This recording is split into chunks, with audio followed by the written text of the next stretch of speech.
जय श्री कृष्णा, राधे राधे। आप सभी भक्तों को अश्विन माह के कृष्ण पक्ष में आने वाली इंदिरा एकादशी की हार्दिक शुभकामनाएं।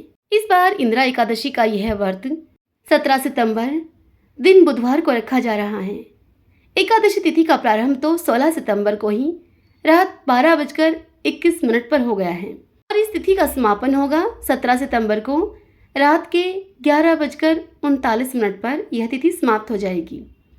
अब बात आती है व्रत कब करें, तो देखिए उदय तिथि के आधार पर इस व्रत का हम पालन करेंगे। 17 सितंबर को दिन बुधवार रहेगा, इस दिन हम इस व्रत को रखेंगे। इस दिन 17 सितंबर को ब्रह्मा मुहूर्त का समय रहेगा सुबह 4:33 से सुबह के 5:20 तक। इंदिरा एकादशी के दिन सूर्योदय होगा सुबह 6:07 पर और सूर्यास्त का समय रहेगा शाम के 6:24 पर। अब बात आती है कि इस दिन पूजा का उत्तम मुहूर्त क्या रहेगा, तो देखिए 17 सितंबर एकादशी व्रत के दिन पूजा का शुभ समय रहेगा प्रातःकाल 4:57 से सुबह 6:07 तक। यह पूजा करने का अति ही उत्तम योग है।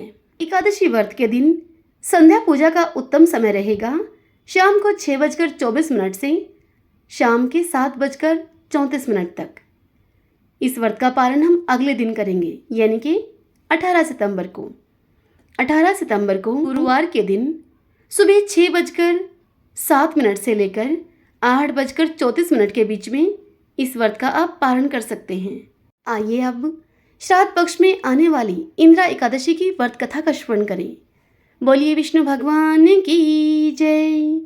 ओम नमो भगवते वासुदेवाय। युधिष्ठिर ने पूछा भगवान श्री कृष्ण से कि हे मधुसूदन, कृपा करके मुझे यह बताइए कि अश्विन माह के कृष्ण पक्ष में कौन सी एकादशी होती है।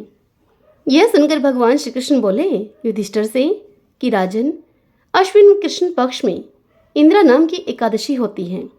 उसके व्रत के प्रभाव से बड़े बड़े पापों का नाश हो जाता है। नीच योनि में पड़े हुए पितरों को भी यह एकादशी सदगति देने वाली है। हे राजन, पूर्व काल की बात है, सतयुग में इंद्रसेन नाम से विख्यात एक राजकुमार थे, जो कि अब महिष्मती पुरी के राजा होकर धर्म पूर्वक प्रजा का पालन किया करते थे। उनका यश सब ओर फैल चुका था। राजा इंद्रसेन भगवान विष्णु की भक्ति में तत्पर होकर गोविंद के मोक्षदायक नामों का जप करते हुए अपने समय को व्यतीत करते थे और विधि पूर्वक अध्यात्म तत्व के चिंतन में संलग्न रहा करते थे। एक दिन राजा राज्यसभा में सुखपूर्वक से बैठे हुए थे। इतने में ही देवऋषि नारद जी आकाश से उतरकर वहां पर आ पहुंचे। नारद जी को आया हुआ देखकर राजा ने हाथ जोड़कर उनका विधि पूर्वक पूजन करके उनको आसन पर बिठाया और इसके बाद वे नारद जी से इस प्रकार से बोले। राजा ने कहा नारद जी से कि हे मुनिश्रेष्ठ, आपकी कृपा से मेरी सर्वथा कुशल है। आज आपके दर्शन से मेरी संपूर्ण यज्ञ क्रियाएं सफल हो गई हैं। हे देवऋषि, अपने आगमन का कारण मुझे बताकर आप मुझ पर कृपा करें। ये सुनकर नारद जी ने उनसे कहा कि राजन सुनो, मेरी बात तुम्हें आश्चर्य में डालने वाली है। मैं ब्रह्मलोक से यमलोक में आया था और वहां पर एक श्रेष्ठ आसन पर बैठाकर यमराज ने मेरी भक्तिपूर्वक पूजा की। उस समय यमराज की सभा में मैंने तुम्हारे पिता को भी देखा था। तुम्हारे पिता व्रत भंग के दोष से वहां पर आए हुए थे। हे राजन, उन्होंने तुमसे कहने के लिए मुझे एक संदेश दिया है, अब तुम उसे सुनो। उन्होंने मुझसे कहा है कि बेटा, मुझे इंदिरा के व्रत का पुण्य देकर स्वर्ग में भेजो तुम। उनका यह संदेश लेकर अब मैं तुम्हारे पास आया हूँ। हे राजन, अपने पिता को स्वर्गलोक की प्राप्ति कराने के लिए तुम इंदिरा एकादशी का व्रत करो। ये सुनकर राजा ने पूछा, हे भगवान, कृपा करके इंदिरा एकादशी का व्रत मुझे बताइए। किस पक्ष में और किस तिथि को और किस विधि से इस एकादशी का व्रत करना चाहिए। ये सुनकर नारद जी ने कहा कि राजेंद्र सुनो, मैं तुम्हें इस व्रत की शुभकारक विधि बतलाता हूँ। अश्विन माह के कृष्ण पक्ष की दशमी के उत्तम दिन को श्रद्धा युक्त चित्त से प्रातःकाल तुम स्नान करो। फिर मध्याह्न काल में स्नान करके एकाग्रचित होकर एक समय भोजन करो और रात्रि में भूमि पर सोओ। रात्रि के अंत में निर्मल प्रभात होने पर एकादशी के दिन दातुन करके तुम अपने मुंह धो और इसके बाद भक्तिभाव से निम्नांकित मंत्र को पढ़ते हुए उपवास का नियम ग्रहण करो। मंत्र इस प्रकार से हैं। अधः स्थित्वा निराहार सर्वभोग विवर्जितः सवो भोक्षे पुंडरीकाक्ष शरणं मे भवच्युत। अर्थात हे कमलनयन, हे भगवान नारायण, आज मैं सब भोगों से अलग होकर निराहार रहकर कल भोजन करूंगा। हे अच्युत, आप मुझे शरण दें। इस प्रकार से नियम करके मध्याह्न काल में पितरों की प्रसन्नता के लिए शालिग्राम शिला के सम्मुख विधि पूर्वक श्राद्ध करें और दक्षिणा से ब्राह्मणों का सत्कार करके उन्हें भोजन कराएं। पितरों के दिए हुए अन्नमय पिंड को सूंघकर विद्वान पुरुष गाय को खिला दे और फिर धूप और गंध आदि से भगवान हर्षिकेश का पूजन करके रात्रि में उनके समीप बैठकर जागरण करें। तत्पश्चात सवेरा होने पर द्वादशी के दिन पुनः भक्तिपूर्वक श्रीहरि की पूजा करें। तदंतर ब्राह्मणों को भोजन करा करके भाई बंधु, नाती और पुत्र आदि के साथ स्वयं मौन होकर भोजन करें। हे राजन, इस विधि से आलस से रहित होकर तुम इंदिरा एकादशी का व्रत करो। इससे तुम्हारे पितृ भगवान विष्णु के बैकुंठ धाम में चले जाएंगे। भगवान श्री कृष्ण आगे कहते हैं युधिष्ठिर से कि राजन, राजा इंद्रसेन से ऐसा कहकर देवऋषि नारद जी अब वहां से अंतर्ध्यान हो गए। राजा ने उनकी बताई हुई विधि से अंतःपुर की रानियों, पुत्रों और भृत्यों के सहित उस उत्तम इंदिरा एकादशी व्रत का अनुष्ठान किया। हे कुंती नंदन, व्रत पूरा होने पर आकाश से फूलों की वर्षा होने लगी। इंद्रसेन के पिता गरुड़ पर आरूढ़ होकर श्री विष्णु धाम को चले गए और राज ऋषि इंद्रसेन भी अकंटक राज्य का उपभोग करके अपने पुत्र को राज्य पर बिठाकर अब स्वयं स्वर्गलोक को गए। इस प्रकार मैंने तुम्हारे सामने इंदिरा व्रत के महात्म्य का वर्णन किया है। इस व्रत कथा को पढ़ने और सुनने से मनुष्य सभी पापों से मुक्त हो जाता है। श्रीमन नारायण नारायण हरि हरि, भजमन नारायण नारायण हरि हरि। हरि ओम तत्सत। ओम नमो भगवते वासुदेवाय। सूत जी मुनियों से कहने लगे कि हे श्रेष्ठ मुनिवरों, अब आप एकादशी व्रत का महात्म्य सुनिए। एकादशी का व्रत मोक्ष प्रदाता है। एकादशी चाहे शुक्ल पक्ष की हो या फिर कृष्ण पक्ष की, उस दिन अन्न नहीं खाना चाहिए। जो एकादशी को अन्न खाता है वह तो अपना जीवन नष्ट करता है। एकादशी व्रत के इच्छुक को चाहिए कि दशमी और द्वादशी को भी एक ही समय भोजन करें। एकादशी व्रत का महात्म्य जानने की इच्छा एक बार राजा पृथु ने नारद जी से प्रकट की। तब नारद जी ने राजा पृथु को जो कुछ बताया, अब मैं आपसे वही सब कहता हूँ। नारद जी राजा पृथु से कहने लगे कि राजन, गंगा के समान तीर्थ नहीं, माता के समान गुरु नहीं, विष्णु के समान देव नहीं और अन्न न खाने के समान कोई तप नहीं। शांति के समान संसार में कोई सुख नहीं, सत्य के समान कोई ज्योति नहीं और कार्तिक के समान कोई मास नहीं। ज्ञान से बढ़कर कोई लाभ नहीं और एकादशी के समान कोई व्रत नहीं। व्रत करने वाले को चाहिए कि प्रातः काल उठकर भगवान का पूजन करे, पुराणों की कथा सुने और रात्रि को जागरण करें। अब मैं आपको इस संबंध में एक प्राचीन कथा सुनाता हूँ, आप ध्यान पूर्वक सुनिए। हे राजन, नर्मदा नदी के तट पर गालो मुनि का एक बड़ा ही शोभायुक्त और मनोरम आश्रम था। उनका पुत्र भद्रशील भगवान विष्णु का परम भक्त था। भद्रशील अपने मित्रों के साथ भगवान की मूर्ति बनाकर उनकी पूजा किया करता था। उसके मित्र भी भगवान की पूजा करते थे। तत्पश्चात वह अपने मित्रों को यह उपदेश देता था कि वे सब एकादशी का व्रत भी करें। अपने पुत्र के ऐसे चरित्र को देखकर एक बार गालो मुनि ने अपने पुत्र से बड़े ही स्नेहपूर्वक पूछा, कहा कि हे पुत्र, तुम हर समय भगवान विष्णु की पूजा अर्चना में लगे रहते हो, तुम दूसरों को इसके लिए प्रेरित भी करते हो, यह उपदेश तुम्हें किसने दिया है? ये सुनकर भद्रशील ने अपने पिता को नमन किया और फिर श्रद्धायुक्त होकर कहा कि हे पिताश्री, अब मैं आपको अपने पूर्व जन्म का वृतांत बताता हूँ। पूर्व जन्म में मैं चंद्रवंश में धर्म कीर्ति नाम का एक राजा था। मैंने दत्तात्रेय जी से शिक्षा ली थी। उस जन्म में मैंने 1000 वर्षों तक शासन किया, किंतु जीवन के उत्तरार्ध में दुर्भाग्यवश मैं बुरी संगत में पड़ गया। वेद मार्ग को छोड़कर मैं पाखंड के मार्ग पर चल पड़ा। मेरा आचरण बिगड़ा तो मेरी प्रजा का आचरण बिगड़ते हुए भी देर नहीं लगी। एक दिन मैं शिकार खेलने के लिए वन में गया। उस दिन मैं भूखा प्यासा ही रहा और घूमते घामते मैं नर्मदा नदी के घाट पर जा पहुंचा। संयोगवश उस दिन एकादशी की तिथि थी। वहां पर अनेक वैष्णव भक्त भगवान का कीर्तन कर रहे थे। मैं भूखा प्यासा वहीं पर पड़ा रहा और रात्रि भर उनका कीर्तन सुनता रहा, क्योंकि भूख के कारण मुझे नींद नहीं आ रही थी। प्रातः होने पर इधर उनका कीर्तन समाप्त हुआ और उधर मेरे प्राण निकल गए। मेरी मृत्यु होने के बाद यमदूत मुझे लेकर अब चित्रगुप्त जी के पास जा पहुंचे। चित्रगुप्त ने कहा कि मैंने बहुत पाप किए हैं, किंतु एकादशी व्रत के बाद चूंकि मेरे प्राण निकले हैं, इस कारण से मैं सभी पापों से मुक्त हो चुका हूँ। यह सुनते ही स्वयं यमराज ने मुझे प्रणाम किया और फिर अपने दूतों को बताया कि एकादशी का व्रत करते हुए जिसके भी प्राण निकले हों, वह तो स्वर्ग का अधिकारी होता है। जो कोई अनजाने में भी एकादशी का व्रत करता है, उसके समस्त पाप नष्ट हो जाते हैं। इसके बाद हे पिताश्री, मुझे एक सुंदर विमान में बैठाकर स्वर्ग भेज दिया गया और उसके बाद हजारों वर्षों तक इंद्रलोक और विष्णुलोक में निवास करने के बाद अब मैंने आपके घर में जन्म लिया है। नारद जी राजा पृथु को इतनी बात बताकर आगे कहते हैं कि हे राजन, एकादशी व्रत की महिमा तो अपार है। जो भी श्रद्धा भक्ति के साथ इस कथा को सुनता है अथवा पढ़ता है, उसके सभी पाप नष्ट हो जाते हैं और सभी सुखों को भोगकर अंतकाल में वह बैकुंठ का अधिकारी बनता है। श्रीमन नारायण नारायण हरि हरि, भजमन नारायण नारायण हरि हरि। नारद जी राजा पृथु से आगे कहने लगे कि राजन, भगवान की पूजा किसी भी भाव से की जाए, वह सदा फलदायी ही होती है। श्रद्धा युक्त होकर भगवत भजन करने की उस महिमा का तो वर्णन ही नहीं किया जा सकता। इस संबंध में मैं आपको एक प्राचीन कथा सुनाता हूँ। किसी समय कालिंद पर्वत पर बसे हुए दीर्घपुर नामक एक नगर में सुबाहु नाम का एक राजा राज्य करता था। वह राजा बड़ा ही धर्मात्मा तथा प्रजा का संतान की भांति पालन करने वाला था। उसका धूम्रकेश नाम का एक पुत्र था। राजा सुबाहु जितना धर्माचारी था, उसका पुत्र उतना ही दुष्ट और दुराचारी था। वह परस्त्रीगामी, चोर, जुआरी और मदिरापान करने वाला था। उसे राजा ने बहुत समझाया जिससे कि वह अच्छे रास्ते पर चल सके, परंतु वह किसी प्रकार भी न माना।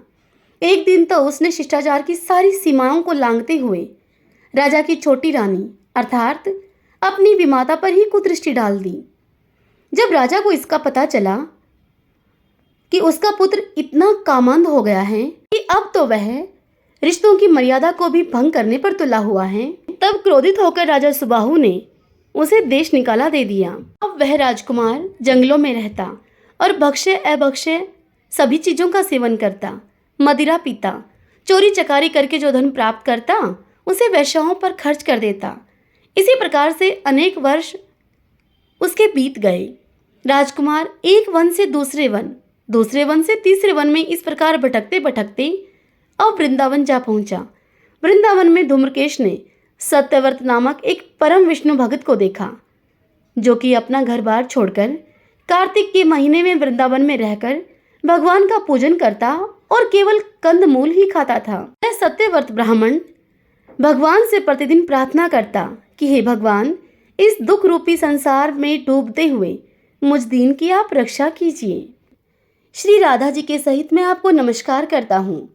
इस प्रकार से कहते और करते हुए प्रेम मगन होकर वह कभी तो रोने लगता और कभी वह हर्षित होकर नाचने और गाने लगता। नित्य प्रतिदिन का उसका यही व्यवहार था। संयोगवश दैवयोग से एक दिन धूम्रकेश ने भी उस परम भक्त की यह सभी क्रियाएं देखी और रात्रि में जब धूम्रकेश वैश्या के घर में आया तो वहां आकर उसने मिट्टी की एक मूर्ति के समक्ष वैसे ही प्रार्थना और दूसरी क्रियाएं, नाचना गाना आदि वह भी किया और अंत में वह सो गया। दैवयोग से तभी राजा के दूत वहां पर आ गए और उसको पकड़ना चाहा। अब उन राजा के दूतों के हाथों से वह धूम्रकेश मारा गया। उसके मरने के बाद तत्पश्चात यमदूत वहां पर आए और उसे महापापी जानकर उसको घसीटते और मारते हुए अब यमराज के पास लेकर गए। उसको देखते ही यमराज अपने सिंहासन से उठ खड़े हुए। उन्होंने उस धूम्रकेश की आत्मा को पाद अर्घ्य आदि प्रदान किया।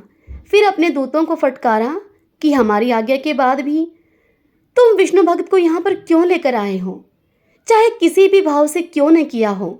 मृत्यु से पूर्व इसने कार्तिक मास में और वह भी वृंदावन धाम में भगवान का पूजन किया है, अतः यह बैकुंठ का अधिकारी है।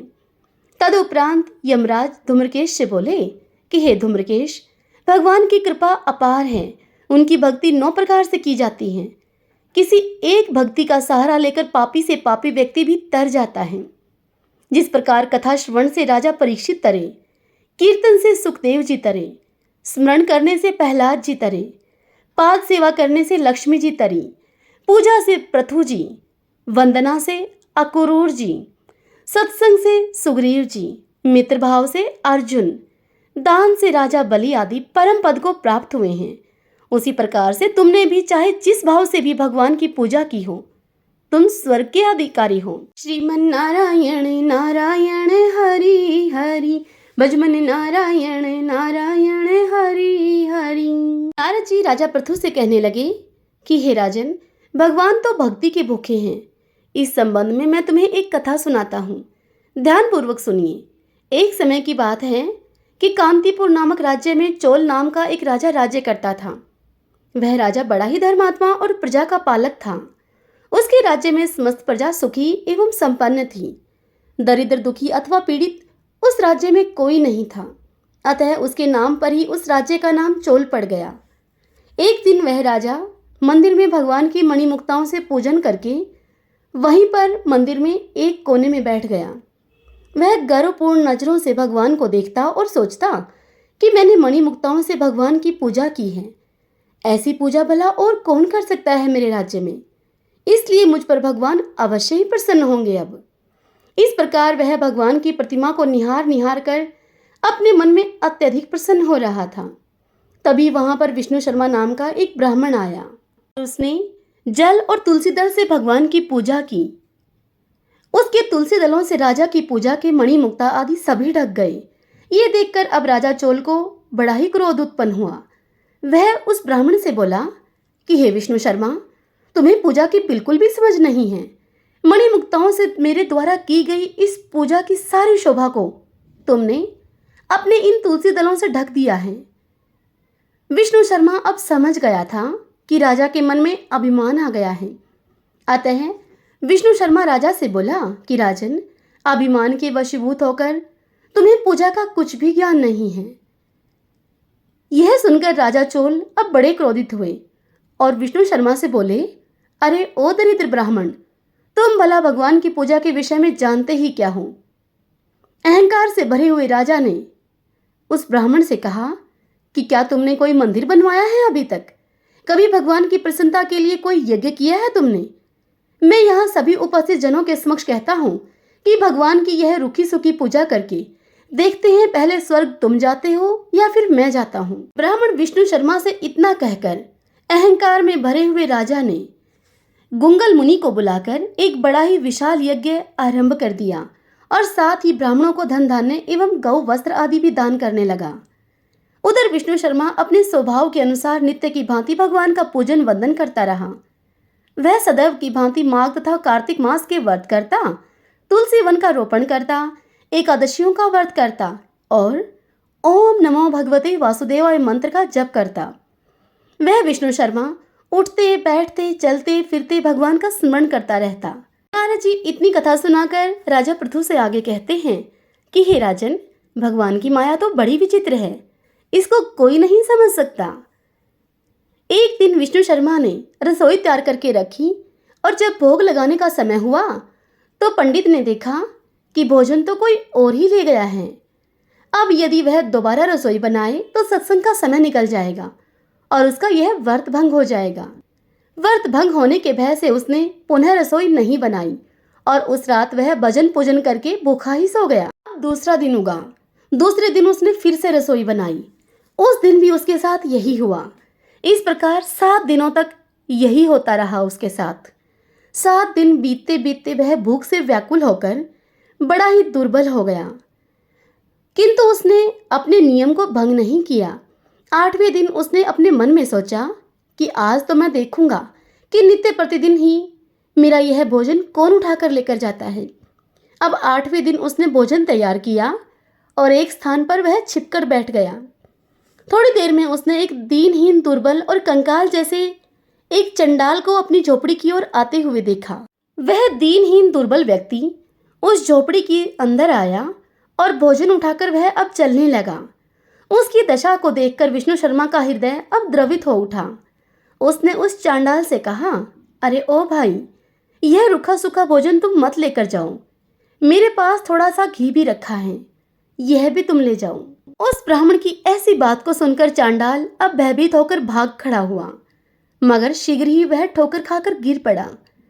तब तक विष्णु शर्मा भी उसके नजदीक जा पहुंचे और अपने गमछे से उस दीनहीन का सर पोंछने लगे और उस पर हवा करने लगे। थोड़ी ही देर बाद विष्णु शर्मा ने देखा कि चांडाल की जगह शंख, चक्र, गदा, पद्म एवं वनमाला को धारण किए हुए भगवान विष्णु वहां पर लेटे हुए हैं। उसी समय विष्णु शर्मा ने उनके चरणों में गिरकर उनको नमस्कार किया। तभी रुद्र आदि देवता भी वहां पर उपस्थित हो गए और वेद मंत्रों से उनका पूजन किया। तब भगवान विष्णु ने बड़े ही स्नेह से विष्णु शर्मा का आलिंगन किया और अपने दिव्य रथ पर बैठाकर उनको अपने साथ बैकुंठ को लेकर चले गए। चोल राजा भी यह दृश्य देख रहा था। जब उसने देखा कि भगवान की विष्णु शर्मा पर ऐसी अनुकंपा हुई है तो वह बड़ा ही दुखी हुआ। यह बात उसके हृदय को अब कचोटने लगी कि उसका दान पुण्य करना तो सब व्यर्थ हो गया। उसने गुंगल मुनि को बुलाकर बड़े ही दुखी और दीन स्वर में उनसे कहा कि यह सब क्या है मुनिवर, जिसके द्वेष के कारण मैंने इतने यज्ञ किए, इतने दान पुण्य किए, मेरी आंखों के सामने ही भगवान विष्णु के लोक बैकुंठ को जा रहा है वह, और मैं यहाँ पर उपेक्षित खड़ा हूँ। क्या मेरे यज्ञ और दान पुण्य सब व्यर्थ हो गए? इससे तो यही सिद्ध होता है कि भगवान यज्ञ और दान से नहीं, अचल भक्ति से प्रसन्न होते हैं। चोल राजा ने आजीवन ब्रह्मचार्य को धारण किया था, अतः उनके कोई संतान नहीं थी। इसीलिए अपना सारा राजपाट अपने भांजे को सौंपकर और यह कहते हुए कि हे प्रभु, मुझे अचल भक्ति दीजिए, वे अग्नि कुंड में कूद गए। यह देखकर गुंगल मुनि ने भी क्रोध के मारे अपनी शिखा उखाड़ फेंकी। तब भक्त वत्सल भगवान विष्णु ने राजा के अग्नि कुंड में गिरते ही उसे अपने आलिंगन में ले लिया और अपने लोक को ले गए। बैकुंठ में उन्होंने विष्णु शर्मा को शील और राजा चोल को सुशील का नाम देकर अपना द्वारपाल नियुक्त कर लिया। इस प्रकार वे दोनों भगवान के साथ रहने लगे। श्रीमन नारायण नारायण हरि हरि, भजमन नारायण नारायण हरि हरि। एकादशी व्रत के दिन गौ माता की कहानी सुनने से अनंत पुण्य फल की प्राप्ति होती है। सभी बोलिए गौ माता की जय। किसी गांव में एक किसान रहा करता था। यह किसान दंपति खेती बाड़ी करके अपनी गुजर बसर कर रहे थे। उनके घर में एक गाय और उनकी एक बेटी जिसका नाम था सोना। उस किसान के घर में उस गऊ की बहुत अधिक सेवा होती थी। उस किसान की पुत्री सोना, उस सोना का उस गऊ से बड़ा ही लगाव था। वह सोना गऊ को अपने घर में बना हुआ पहला भोजन खिलाती, गऊ के साथ खेलती, उसकी सेवा करती, उसके ठान बुहारती। अब समय ऐसे ही बीतने लगा। जब किसान की वह बेटी सोना 16 बरस की हुई, तब उसके माता पिता ने उसकी शादी कर दी। शादी के बाद सोना ससुराल आई। सोना के ससुराल के घर में गऊ नहीं थी। उसने अपने घर वालों से गाय लाने की बात कही। तब उसके ससुर अपने घर में एक गाय ले आए। गाय की वह सोना खूब सेवा करती। अब गऊ की सेवा करने से सोना को एक पुत्र की प्राप्ति हुई। धीरे धीरे उसका पुत्र अब बड़ा हुआ। उसकी शादी हुई। सोना के सास ससुर की अब मृत्यु हो चुकी थी। कुछ दिनों के बाद सोना के पति की भी मृत्यु हो गई। सोना ने अपने जीवन में बहुत उतार चढ़ाव देखे, किंतु गाय माता की सेवा करना सोना ने कभी नहीं छोड़ा। एक बार सोना बीमार पड़ गई। वह समय सावन का था। सावन के उस महीने में बहुत अधिक वर्षा हो रही थी। हाल ये हो गया था कि बारिश का पानी अब नगर में इकट्ठा हो गया और राजा ने राज्य में यह घोषणा करवा दी कि अपने अपने कीमती सामान और वस्तुओं तथा अपने प्रिय लोगों को लेकर पहाड़ी पर चले जाओ सभी। जब नगर में पानी कम होगा तब वापस अपने घर में लौट आना। नगर के सभी लोगों ने राजा की घोषणा का आदर किया और सभी अपने कीमती सामान और खाने पीने के सामान को लेकर उस पहाड़ी पर चले गए। अब सोना के बेटे ने भी खाने पीने का सभी सामान एकत्रित किया, कीमती वस्तुएं उठाई और अपनी माँ से कहने लगा कि माँ, चलो हम सब भी उस पहाड़ी पर चलते हैं। तब सोना अपने बेटे से कहने लगी कि बेटा, तुम चले जाओ, बच्चों को ले जाओ और अपना जरूरी सामान ले जाओ, लेकिन मैं तो यहीं रहूंगी। हमारी गऊ भी यहीं पर है। जो मेरे भाग्य में होगा सो तो होगा ही। बेटा बहुत जिद करने लगा किंतु सोना ने अपने बेटे की नहीं मानी और वह अपनी गऊ के साथ वहीं पर अपने घर में डटी रही।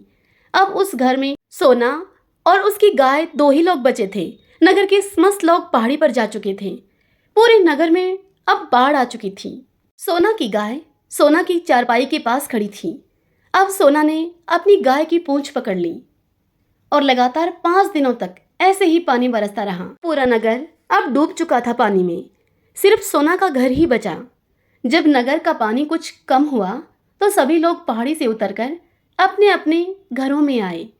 तब सभी ने देखा कि सोना और उसकी गाय बिल्कुल सुरक्षित हैं। उनके घर की दशा भी ठीक है। सभी को यह देखकर बड़ी ही हैरानी हुई।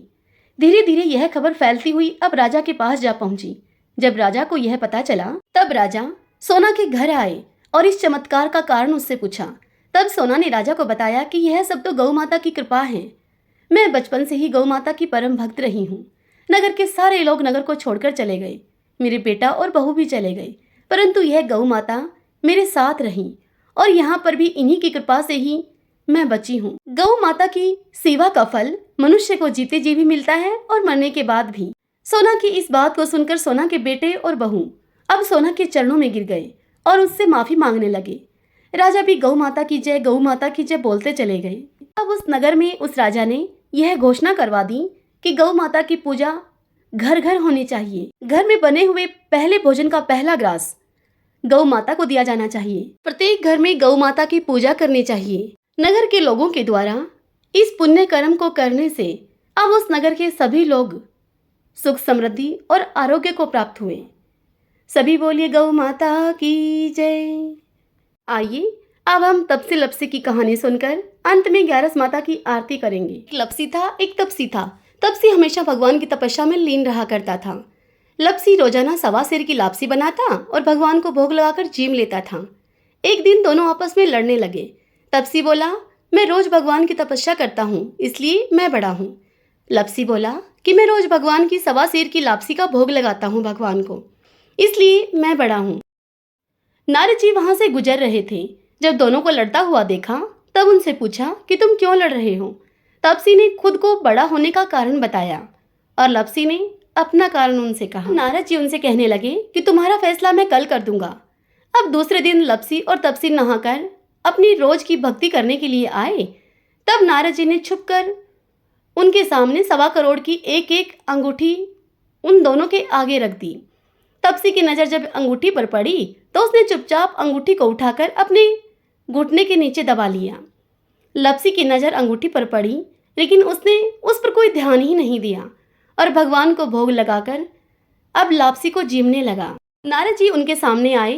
तब दोनों ने उनसे पूछा कि बताइए प्रभु, हम में से कौन बड़ा है। तब नारद जी ने तपसी से खड़े होने के लिए कहा। जब तपसी खड़ा हुआ तब उसके नीचे एक अंगूठी दिखाई दी। नारद जी ने तपसी से कहा कि तपस्या करने के बाद भी तुम्हारी चोरी करने की आदत नहीं गई, इसलिए लपसी बड़ा है और तुम्हें तुम्हारी तपस्या का कोई फल भी नहीं मिलेगा। तपसी यह सुनकर अब शर्मिंदा होकर माफी मांगने लगा। फिर नारद जी से कहा कि मेरी तपस्या का फल मुझे कैसे मिलेगा। तब नारद जी ने उससे कहा कि यदि कोई गाय और कुत्ते की रोटी नहीं बनाएगा तो वह फल तुझे मिलेगा। यदि कोई ब्राह्मण को भोजन करवाकर दक्षिणा नहीं देगा तो वह फल तुझे मिलेगा। यदि कोई साड़ी के साथ ब्लाउज नहीं देगा वह फल तुझे मिलेगा। यदि कोई दिए से दिया जलाएगा तो वह फल तुझे मिलेगा। यदि कोई सारी कहानी कहकर सुनकर तुम्हारी कहानी नहीं सुनेंगे तो वह फल तुझे मिलेगा। बस उसी दिन से हर व्रत कथा कहानी के साथ लपसी तपसी की कहानी भी सुनी और कही जाने लगी। सभी बोलिए विष्णु भगवान की जय। आइए अब 11 माता की आरती करते हैं। ओम जय एकादशी माता, मैया जय एकादशी माता, विष्णु पूजा व्रत को धारण करी शक्ति मुक्ति पाता। ओम जय एकादशी माता, तेरी नाम गिनाऊं देवी, भक्ति प्रदान करनी, गण गौरव की दीनी माता, शास्त्रों में वर्णी। ओम जय एकादशी माता, मार्गशीर्ष के कृष्ण पक्ष की उत्पन्ना विश्वतारिणी जनमी, शुक्ल पक्ष में हुई मोक्षदा, मुक्तिदाता बन आई, ओम जय एकादशी माता। पौष की कृष्ण पक्ष की सफला नामक है, शुक्ल पक्ष में होए पुत्रदा, आनंद अधिक रहे, ओम जय एकादशी माता। नाम शक्तिला माघ मास में कृष्ण पक्ष आवई, शुक्ल पक्ष में जया कहावई, विजय सदा पावई, ओम जय एकादशी माता। विजया फागुन कृष्ण पक्ष में शुक्ला आमल की, पाप मोचनी कृष्ण पक्ष में चैत्र महाबली की, ओम जय एकादशी माता। चैत्र शुक्ल में नाम कामदा, धन देने वाली, नाम भरुतनी कृष्ण पक्ष में वैशाख महावाली, ओम जय एकादशी माता। शुक्ल पक्ष में होए मोहिनी, अपराज्येष्ठ कृष्ण पक्षी, नाम निर्जला सब सुख करनी, शुक्ल पक्ष रखी, ओम जय एकादशी माता। योगिनी नाम आषाढ़ में जानो, कृष्ण पक्ष करणी, देवशनि नाम कहायो मैया, शुक्ल पक्ष धरणी, ओम जय एकादशी माता। कामिका श्रावण मास में आवी, कृष्ण पक्ष कहिए, श्रावण शुक्ला होए पवित्र, आनंद से रहिए, ओम जय एकादशी माता। अजा भाद्रपद कृष्ण पक्ष की परिवर्तनी शुक्ला, इंदिरा अश्विन कृष्ण पक्ष में भवसागर निकला, ओम जय एकादशी माता। पापान कुशा है शुक्ल पक्ष में आप हरणहारी, रमा मास कार्तिक में आवे सुखदायक भारी, ओम जय एकादशी माता। देवोत्थानी शुक्ल पक्ष की दुखनाशक मैया, पावन मास में करूँ मैं विनती, पार करो नैया, ओम जय एकादशी माता। परमा कृष्ण पक्ष में होती, जन मंगल करणी, शुक्ल मास में होए पद्मनी, दुख दारिद्र हरिणी, ओम जय एकादशी माता। जो कोई आरती एकादशी की भक्ति सहित गावई, जन गुरु देता स्वर्ग का वासा, निश्चय वह पावई, ओम जय एकादशी माता। ओम जय एकादशी माता, मैया जय एकादशी माता। विष्णु पूजा व्रत को धारण करी, शक्ति मुक्ति पाता, ओम जय एकादशी माता। सभी बोलिए एकादशी माता की जय। श्री लक्ष्मी नारायण भगवान की जय। श्री राधा कृष्णाभ्याम नमो नमः। ओम नमो भगवते वासुदेवाय।